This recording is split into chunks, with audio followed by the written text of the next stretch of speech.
தேர்தலுக்கு முன்னாடி வந்தா கொஞ்சம் நல்லா இருக்கும். இது வந்து தமிழக குறிப்பா அவங்க டார்கெட் பண்ணது தமிழக தேர்தல்ல.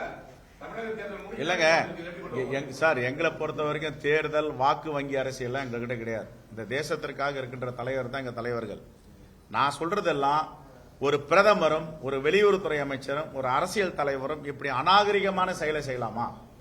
ஏமாத்தலாமா? இது சீட்டிங்ல, இது ஃபேப்ரிகேட்டட்ல, இது எப்படி பண்ணலாம்? இது இதுக்கெல்லாம் பதில் சொல்லுங்க அண்ணாமலையும் ஜெய்சங்கரையும் மோடியும். நாங்க இதை கண்டிப்பா இதை நீதிமன்றத்துக்கு எடுத்துட்டு போயிட்டு இதை என்ன உண்மை தன்மை இருக்குன்னு கேட்க போறோம்.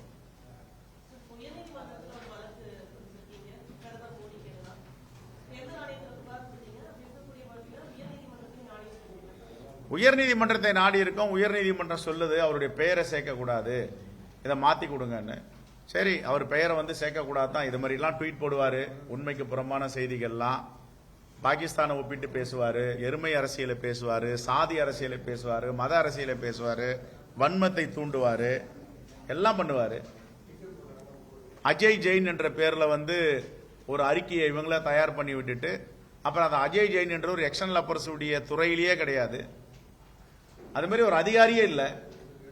இல்லாத அதிகாரிகள் பேர்ல எப்படி இவங்க வாங்கினாங்க? அதை இதெல்லாம் பாஜகவில் தான் இப்படிப்பட்ட உண்மைக்கு புறம்பான வேலைகளை, மக்களுக்கு எதிரான வேலைகளை செய்ய முடியுன்றதுக்கு இந்த ஒரே ஒரு பேப்பர் தான் சாட்சி.